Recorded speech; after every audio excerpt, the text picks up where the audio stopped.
Welcome to my YouTube channel, GCE O-Level Science and London O-Level Chemistry.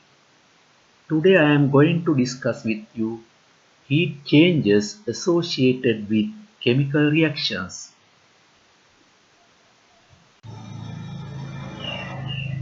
This is a common lesson for GCE O-Level Science and London O-Level Chemistry. When you follow this lesson, you have to write your note in your notebook. Now we are going to find out about exothermic and endothermic reactions. For this, you have to do this activity. You have to measure the temperature in following occasions. In water, when sodium hydroxide solution reacts with hydrochloric acid solution, when sodium hydroxide dissolves in water, when ammonium chloride dissolves in water, and when urea dissolves in water. The readings I obtained are here. You can compare the readings. Here you can see in different reactions change of temperature is different. When some reactions are taken place, temperature of the system is increased. When some reactions are taken place, temperature of the system is decreased.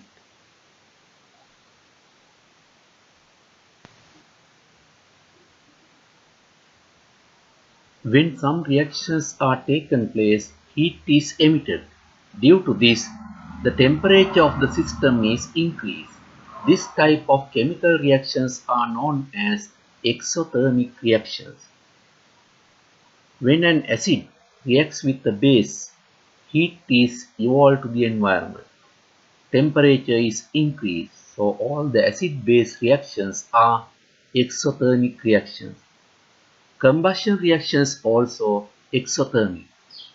When LP gas is burned, heat is evolved, so that is exothermic. Now think of an exothermic reaction. In an exothermic reaction, energy of the reactants is greater than the energy of the product. So, energy of the reactant should be at the upper level of the graph. Energy of the product should be at the lower level of the graph. The difference is the released energy. When magnesium reacts with hydrochloric acid, it forms magnesium chloride and hydrogen. Magnesium and hydrochloric acid are the reactants, so they should be at the upper level. Magnesium chloride and hydrogen are the products. They should be at the lower level.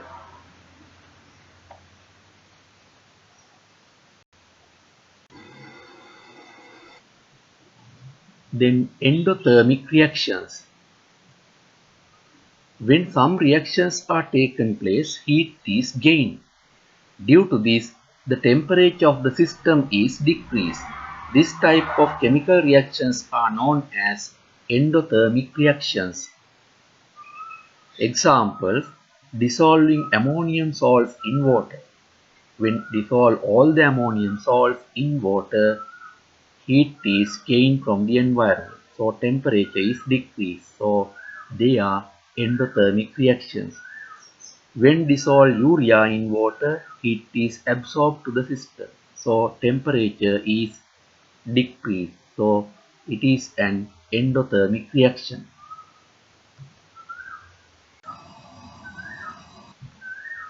Now refer to the diagram. When an endothermic reaction is taken place, heat is absorbed to the system.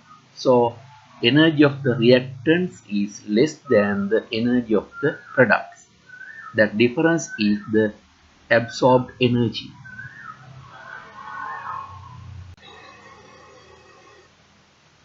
Now we are going to learn about enthalpy diagrams. An enthalpy diagram plots information about the chemical reaction such as the starting energy level, how much energy needs to be added to activate the reaction, and the ending energy. An enthalpy diagram is graphed with the enthalpy on the y-axis and the time or reaction progress on the x-axis. Now we'll find out about enthalpy value or change of heat. Symbol is delta H. Change of heat equals energy of products minus energy of reactants.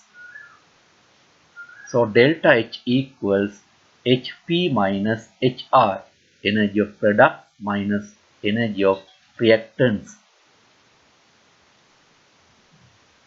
Unit of delta H is kilojoules per mole. Now refer to the exothermic reactions.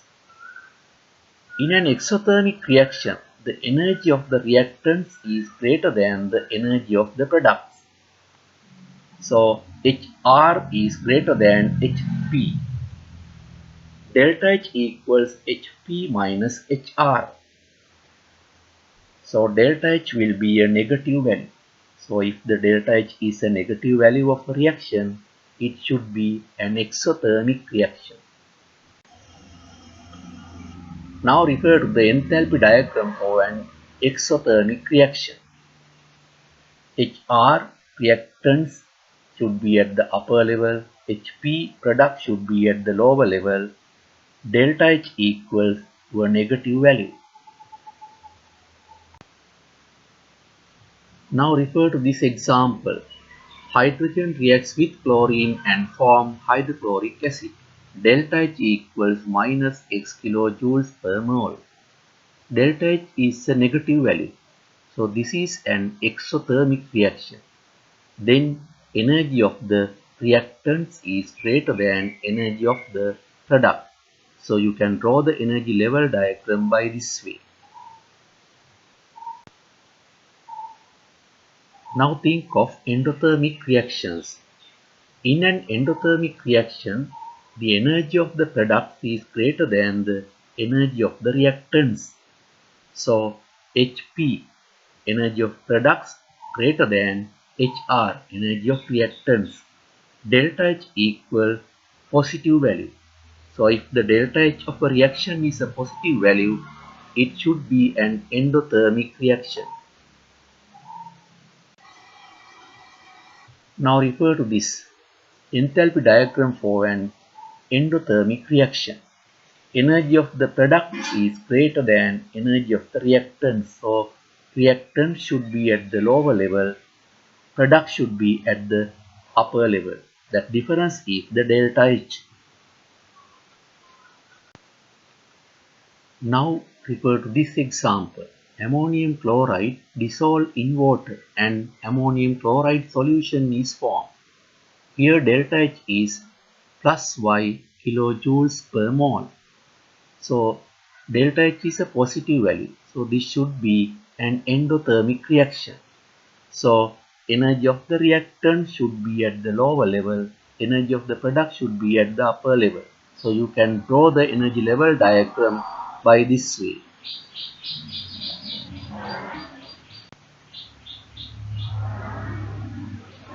Now we are going to measure the change in heat of a chemical reaction. The heat gain or loss always equals mass into specific heat capacity into change in temperature. Q equals mc theta. The specific heat capacity of water is 4200 joules per kilogram per degree Celsius. The mass of 1 cubic centimeter of water is. Now we are going to find out the heat change of the reaction between sodium hydroxide and hydrochloric acid.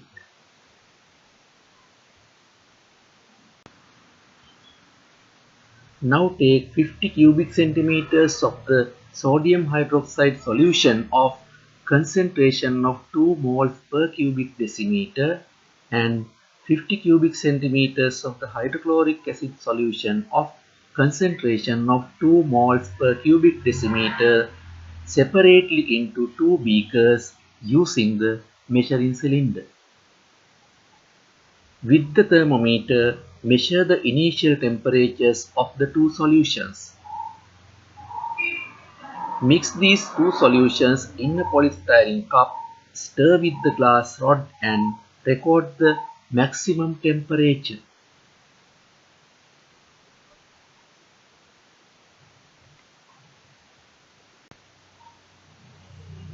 These are the readings of the experiment. Initial temperature 30 degrees Celsius. Final temperature 40 degrees Celsius.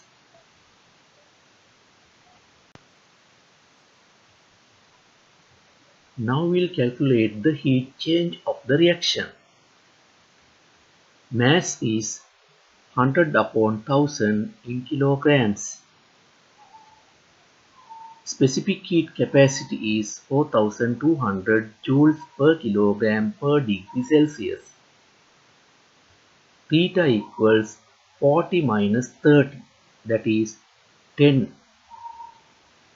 Now apply Q equals mc theta equation. 100 upon 1000 into 4200 into 10 in joules. You can simplify, then you will get 4200 joules.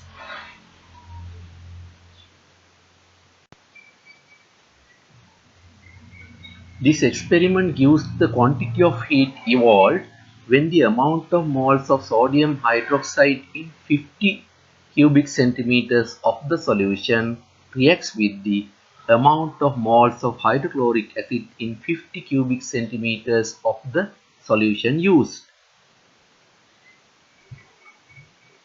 Concentration of the solution is 2 moles per cubic decimeter. So out of 1000 milliliters 2 moles are there. Then you can find out of 50 cubic centimeters, that is 0.1 mole. So amount of moles of sodium hydroxide in 50 cubic centimeters of 2 moles per cubic decimeter in a OH solution is 0.1 mole. In the hydrochloric acid also, concentration is 2 moles per cubic decimeter. So out of 1000 milliliters, 2 moles are there. Then you can find out of 50 cubic centimeters, that is also 0.1 mole.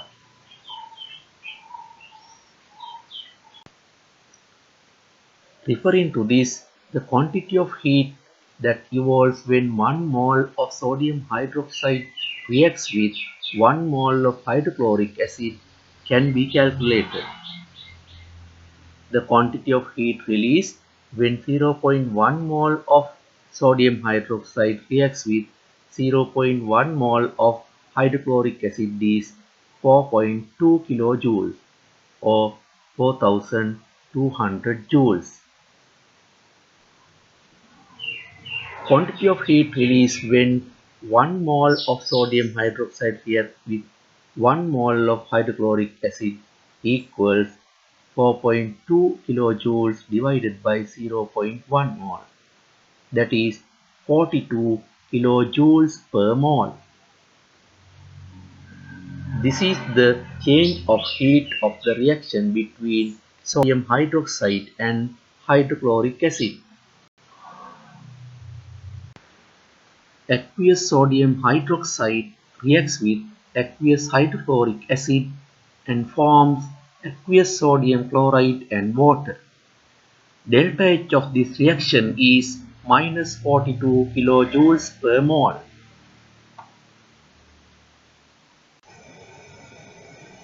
Now you can represent this in the energy diagram or in the enthalpy diagram. Reactants are sodium hydroxide and hydrochloric acid. Products are sodium chloride and water. Energy of the reactants is greater than energy of the products because delta H is a negative value. So you can represent the graph by this way.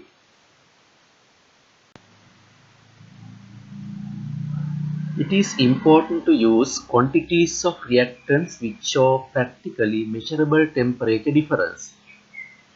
When we do this experiment, we have to make some assumptions. The entire quantity of heat associated with the reaction was used to change the temperature of the reacting mixture. Heat capacity of solutions is equal to the heat capacity of water. The density of the solution is equal to the density of water.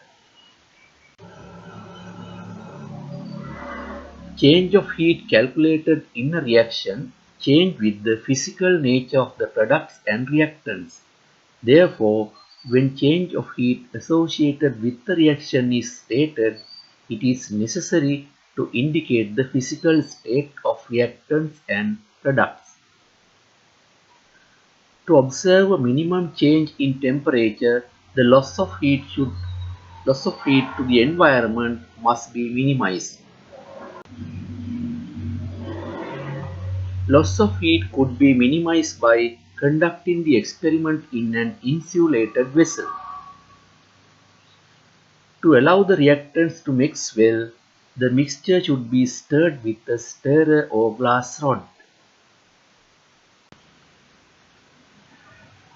Now we'll find out applications of exothermic reactions.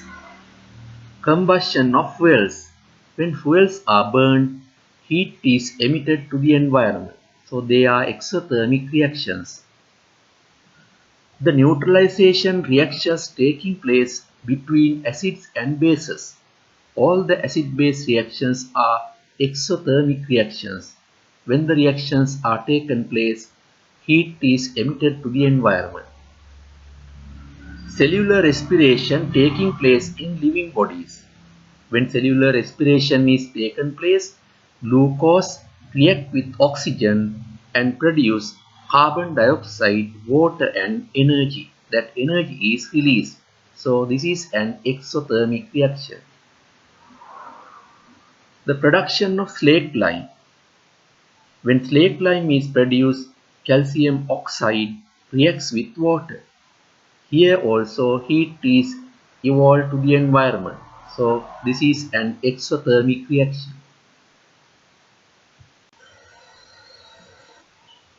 Now we'll find out applications of endothermic reactions. Photosynthesis happening in green plants. When photosynthesis is taken place, solar energy is absorbed to the plant leaves. So that is an endothermic reaction. When photosynthesis is taken place, carbon dioxide reacts with water with the presence of chlorophyll and solar energy and produce glucose and oxygen. Glucose is the main product, oxygen is the byproduct. Second one, thermal decomposition of many chemical compounds. When calcium carbonate is heated, calcium oxide and carbon dioxide is released. This is an endothermic reaction. Now we have come to the end of the lesson. Today you have learned exothermic and endothermic reactions, heat change, delta H, energy level diagrams or enthalpy diagrams to calculate the heat change of a chemical reaction. So follow this lesson again and find more questions from past examination papers. Then try to answer them. Then you will be okay. We'll meet again in another lesson. Subscribe my channel and click the bell icon. Thank you.